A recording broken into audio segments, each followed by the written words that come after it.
Graça e paz, meus irmãos. Como é que vocês estão? Espero que estejam bem. Mais um dia, mais uma oportunidade e vamos juntos fazer o nosso devocional. A cada dia, meditar a palavra do Senhor. A cada dia, estamos separando um tempo para meditarmos a sua palavra, para ter um momento de intimidade. Isso é muito bom. No meio de um dia, às vezes tão corrido, nós estamos tendo a graça de tirar um momento para falar com o Senhor, de ouvir a sua palavra, de aprender com o Senhor. Isso é muito bom. O Salmo 25, versículo 4, nos diz: Faze-me saber os teus caminhos, Senhor. Ensina-me as tuas veredas. Guia-me na tua verdade. Ensina-me, pois tu és o Deus da minha salvação. Por ti estou esperando todo dia. Neste salmo, nós vemos o salmista pedindo para que o Senhor o guie. E o guie em seu caminho, porque o caminho do Senhor é o melhor para as nossas vidas. Às vezes, nós cometemos o erro de querer fazer os nossos próprios caminhos, mas nós vemos aqui no Salmo 25 o apelo do salmista: guia-me, ensina-me, guarda-me. Ou seja, o salmista se coloca em total dependência de Deus, pois aquele que deseja caminhar com o Senhor precisa viver da sua dependência. Caminhar com o Senhor é caminhar na dependência dele. E hoje nós vamos meditar uma palavra que fala sobre caminhar, que é o livro de Gênesis, capítulo 6, o versículo 8 e o versículo 9. Então a palavra tema hoje, novamente, Gênesis, capítulo 6, versículo 8 e versículo 9. Como de costume, tome a sua Bíblia nas mãos ou acesse a sua Bíblia. Se possível, fique em um lugar tranquilo, um lugar onde nada agora vai te distrair. Deixe um pouco os problemas lá fora. Não se preocupe agora com os problemas ao redor. Foque agora nessa palavra. Deus quer falar com você. Vamos ao texto? Noé, porém, achou graça aos olhos do Senhor. Estas são as gerações de Noé. Noé era varão justo e reto em suas gerações. Noé andava com Deus. Qual que é o contexto dessa palavra? Nós vemos no versículo 5 um dado muito importante. E viu o Senhor que a maldade do homem se multiplicara sobre a terra, e que toda a imaginação dos pensamentos de seu coração era só má continuamente. O versículo 1 do capítulo 6 diz que os homens começaram a se multiplicar na face da terra. Porém, aqui, no versículo 5, nós vamos ver que o homem cresceu, não só em quantidade, mas cresceu também em iniquidade, cresceu também em maldade. Maldade essa que Deus percebe, sonda e vê no coração do homem. Aí nós vemos já um dos atributos de Deus, que é a onisciência. Só Deus sonda os nossos corações, só Deus sonda a nossa mente. É interessante que no versículo 5, o autor sagrado diz que a maldade havia nos pensamentos de seu coração. Porque os textos antigos não falava de cérebro, não falava de mente. Acreditava-se no passado que os sentimentos partiam do coração.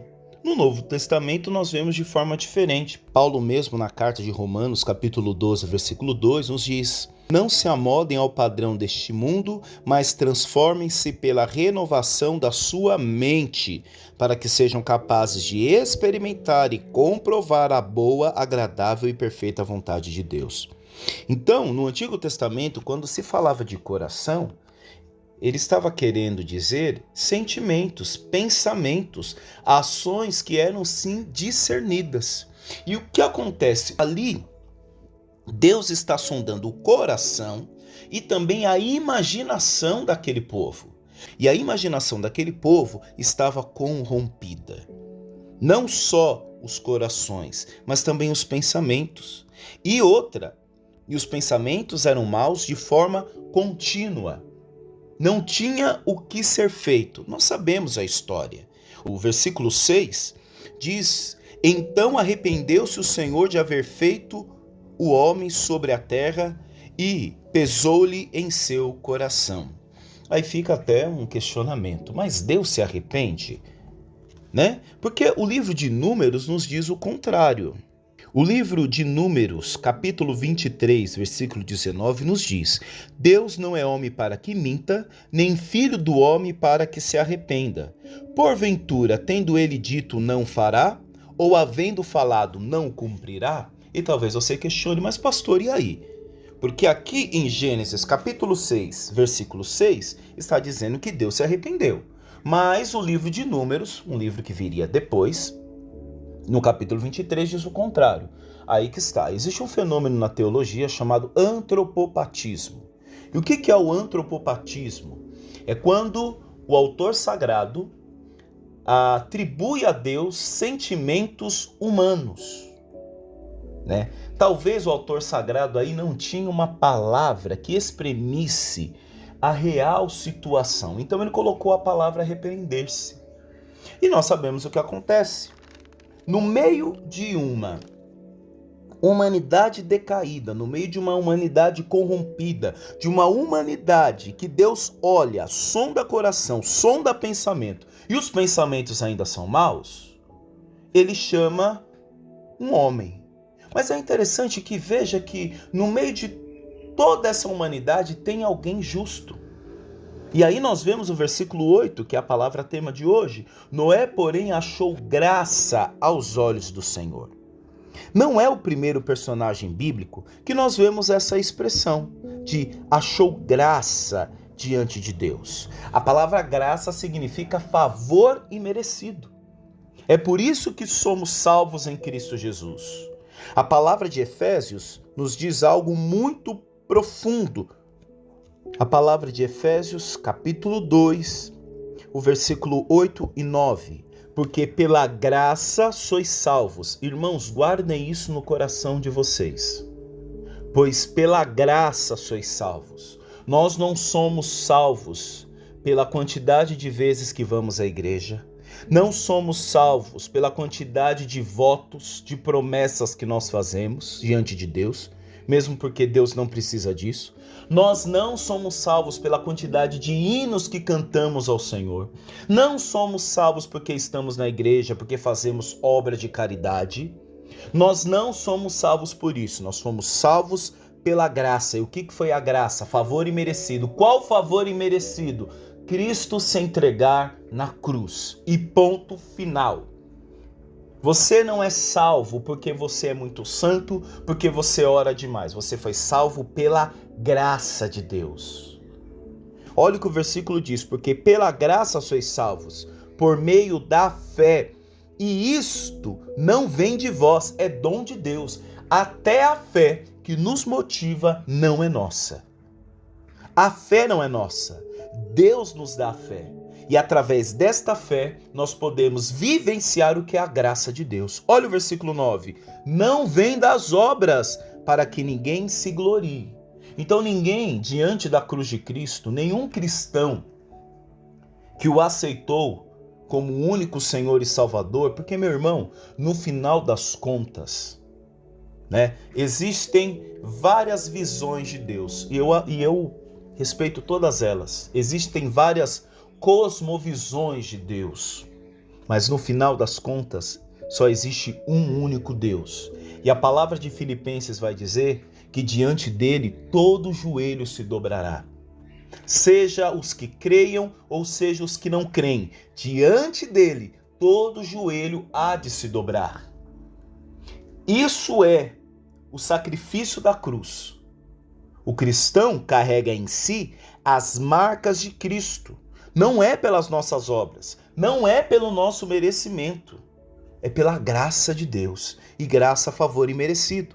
Quando olhamos para Noé, no capítulo 6 de Gênesis, havia uma humanidade decaída, pensamentos maus, sentimentos maus, coração sondado por Deus, Deus só vê maldade. Mesmo assim, Deus olha para o homem e acha graça nele. Eu estava dizendo aos irmãos que esse ato de encontrar graça não é de agora. houve outros personagens bíblicos a qual essa inscrição aparece por várias vezes na Bíblia. É o caso, por exemplo, de Abraão. Abraão recebe graça de Deus quando Deus constitui com ele uma aliança. Outro caso é o caso de Moisés.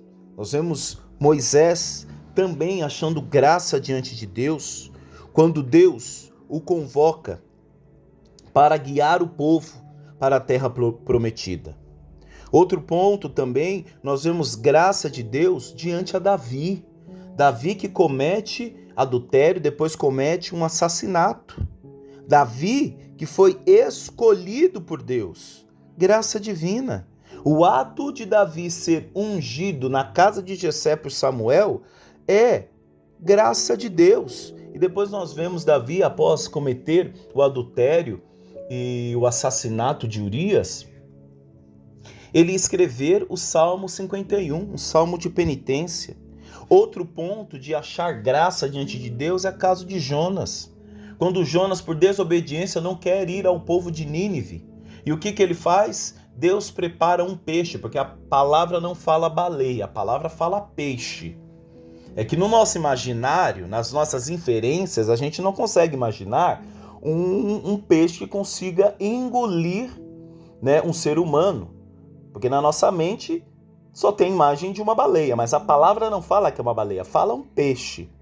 Aliás, existe um peixe chamado cachalote, que ele tem um tamanho e uma extensão que consegue sim engolir um ser humano. Diferente da baleia, que ela tem, né, um tamanho grande, porém o seu organismo, o seu intestino é pequeno. Então dificilmente uma baleia conseguiria engolir um ser humano. Mas nós vemos Jonas receber graça de Deus quando Deus prepara esse peixe e protege a Jonas, mantém-o vivo. Outro ponto é o povo de Nínive, que pranteia, que entra em jejum, que se arrepende e Deus tem misericórdia daquele povo para com aquele povo e age de graça. Outro ponto, outro personagem bíblico que nós vemos graça de Deus é Maria, a mãe de Jesus. Quando em Lucas capítulo 1, versículo 21, olha o que o anjo diz: alegra-te, agraciada, o Senhor é contigo. Imagina Deus mover o céu em favor de um ser humano, o Deus, o Criador de todas as coisas. Isso só pode ser graça de Deus. Paulo, ou Saulo de Tárcio, encontrou graça de Deus. Vai dizer que Paulo está preparado, está com cartas para barbarizar, perseguir, hostilizar, matar todos aqueles que faziam parte da seita O Caminho. Quem era a seita O Caminho? Eram os primeiros cristãos. E Paulo vê um grande esplendor, cai por terra. Ali ele ouve a voz do Senhor, dali ele é guiado pela mão, vai para a casa de Ananias. E ali vem a revelação que Paulo seria um vaso muito útil, mas Paulo iria sofrer muito pelo evangelho, ou seja, a graça de Deus. Outrora, Paulo, pelas suas convicções religiosas, era um assassino, mas depois Paulo foi o que mais escreveu cartas falando desse amor de Cristo Jesus. Nós podemos também ver a graça de Deus em Lucas capítulo 15, que são as famosas parábolas da misericórdia, que lá tem o quê? A parábola do filho pródigo, a restauração de um filho que abandona tudo. E aqui nós vemos a graça de Deus sobre a vida de Noé. É Noé. E por que Noé recebe graça de Deus? Nós vemos uma característica de Noé. Vai dizer que Noé era justo e reto em suas gerações. Eu creio, meus irmãos, que é fácil nós estarmos dentro da igreja. É fácil até nós fazermos os nossos devocionais todos os dias. É fácil, meus irmãos. Difícil é ser reconhecido como homem de Deus. Olha o peso que isso tem. Imagina você estar andando e as pessoas olharem para você e dizer: não, ali vai um homem de Deus, ali vai uma mulher de Deus.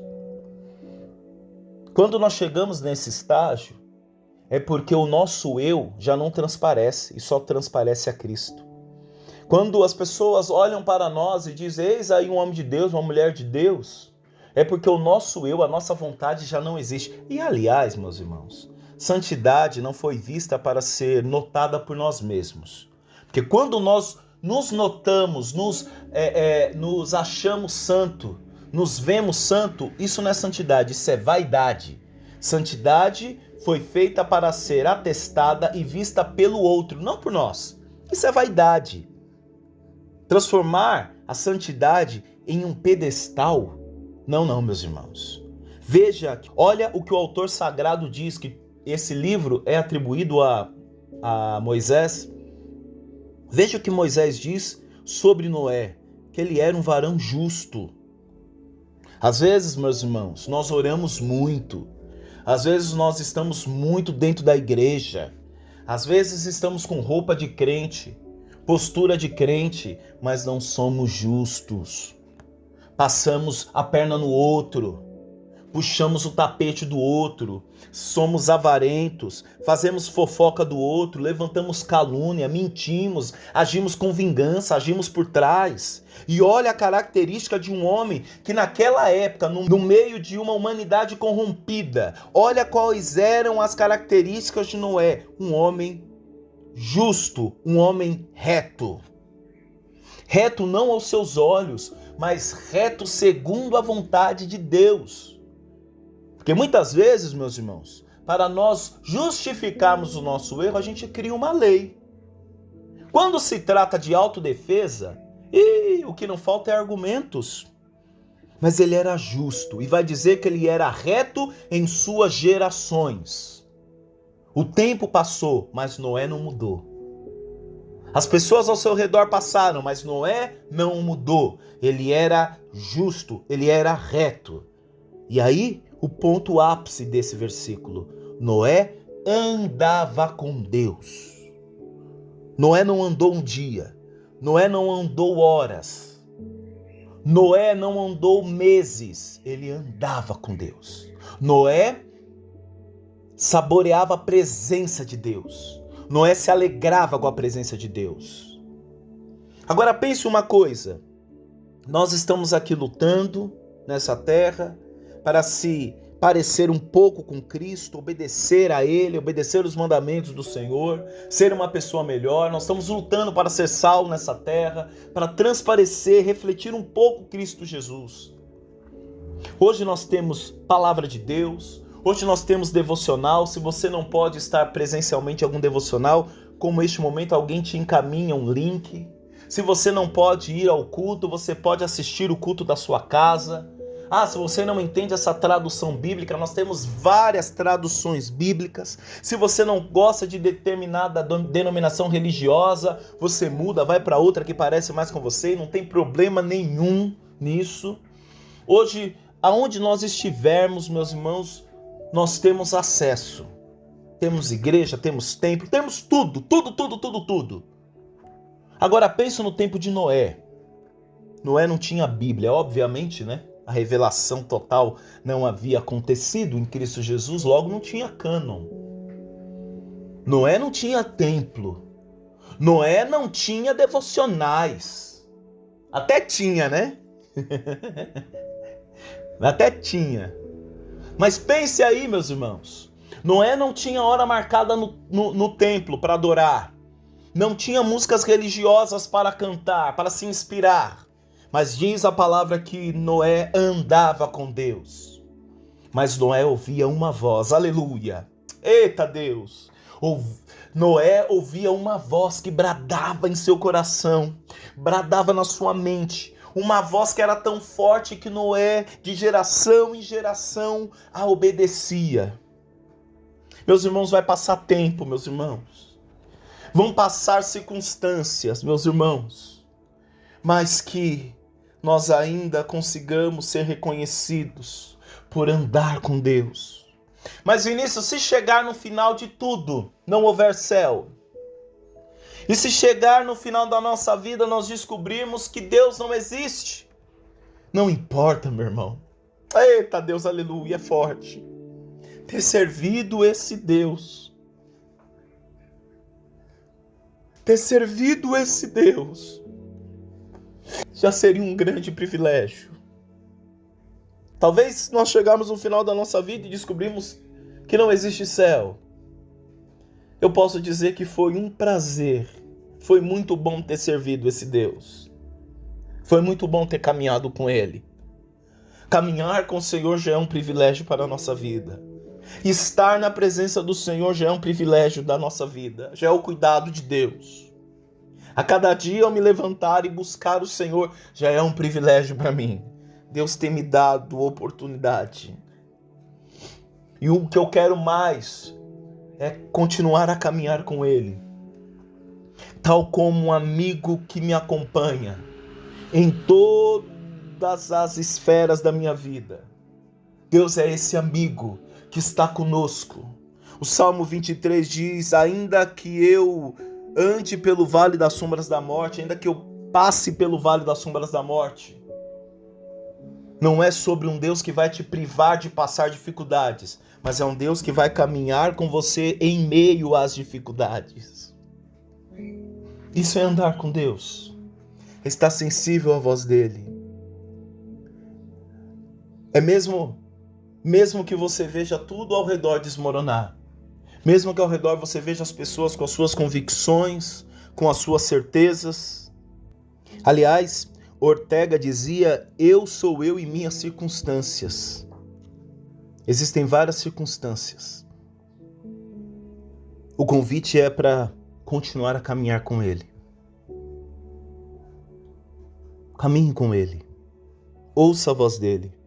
Se permita ser guiado por Ele. Você conhece essa voz, meu irmão. Eu tenho certeza disso. Eu tenho certeza que quando essa voz brada no nosso coração, na sua mente, no seu peito, não sei, você conhece essa voz. Que nós continuemos a ser guiados por essa voz.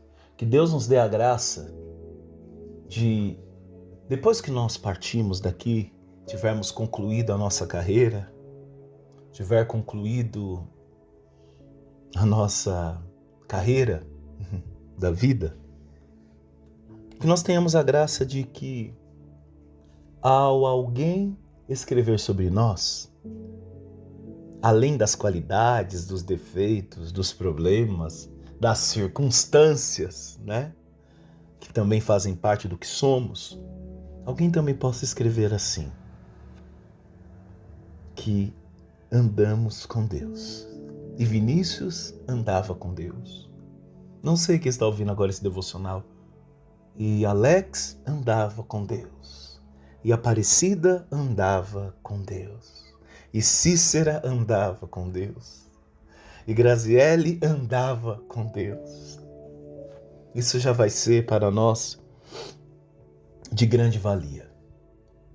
Amém? Meus irmãos, quais os pontos que nós podemos aplicar através dessa palavra? Primeiro ponto: viver uma vida justa em meio à corrupção. Cristão não vive de ocasião, então ocasião não faz o ladrão para o cristão. Noé viveu em uma geração marcada pela maldade, viveu em uma geração de declínio moral na sua integridade, e isso nos ensina que mesmo cercados por imoralidade e injustiça, somos chamados a viver de maneira reta e fiel aos valores de Deus. Outro ponto: andar com Deus é prioridade. A expressão andar com Deus indica um relacionamento íntimo e constante. Assim como Noé, devemos buscar uma vida de comunhão diária com Deus por meio da oração, leitura da Bíblia e obediência à sua vontade. Terceiro ponto: integridade traz propósito e proteção. A integridade de Noé foi a razão pela qual ele foi escolhido para cumprir um propósito. Veja, Deus, diante de uma humanidade corrompida, ele precisou de alguém para construir a arca. Alguém queria obedecer, alguém queria entender que o plano era dele, que a arca era dele. Depois, mais para frente, leiam. Nós vamos ver Deus dando as ordenanças de tamanho, de dimensão, até a madeira, como era para ser construída a arca. Porque Noé entendeu quem era o Deus da vida dele. Então Deus procura pessoas que não vão querer o protagonismo, mas que vai se colocar na posição de servo. É isso. Foi a integridade de Noé que levou Deus a confiar a ele tal missão. E depois de construir tamanha obra, ele salva a sua família e preserva a criação. O quarto ponto é o exemplo de uma vida de fé. Noé se destacou em um tempo de incredulidade. E meus irmãos, não sei se os irmãos entenderam, mas nós estamos vivendo o tempo de Noé. Nós estamos vivendo o tempo de Noé. As pessoas dizem que o Senhor não vai voltar. As pessoas não creem mais no juízo de Deus. As pessoas estão se multiplicando. A maldade aumentando em proporção a qual o homem se multiplica na face da terra. Nada mudou. Não existe, como vai dizer Salomão, não há novidade na vida do homem debaixo do sol. Uma geração vai, outra geração vem. Os olhos não se cansam de enxergar, os ouvidos não se cansam de escutar. Nada pega Deus de surpresa não, meus irmãos. Nós estamos vivendo tempos como os tempos de Noé. A graça de Deus ainda está disponível. O nosso Deus continua sendo um Deus longânimo, meus irmãos. E Noé, ele se destaca nesse período de incredulidade. A minha fé, a sua fé em Deus. E Noé, ele se destaca nesse período de incredulidade. A sua fé em Deus permitiu que ele obedecesse às instruções divinas, mesmo quando não fazia sentido. Foi o que eu disse durante o devocional. Talvez hoje não faça sentido aos olhos de muitas pessoas, mas cá para nós, caminhar com Deus, meus irmãos, já é um grande privilégio. Vamos orar? Pai Santo, Pai querido, nós te louvamos e agradecemos, ó Deus, por tudo que o Senhor tem dispensado em nossas vidas. Obrigado, Senhor Deus, por caminhar conosco. Somos o que somos não porque nós decidimos caminhar contigo, mas é porque o Senhor tem caminhado conosco. É o Senhor que em cada queda tem nos colocado de pé.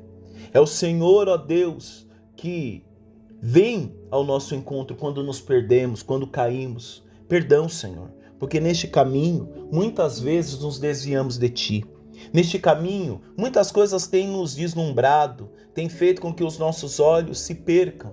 Mas obrigado, Senhor, que possamos, ó Pai, como Noé, ao findar da nossa vida, ouvir que verdadeiramente nós caminhamos contigo. Em nome de Jesus. Amém. Um forte abraço, meus irmãos. Deus abençoe e até amanhã.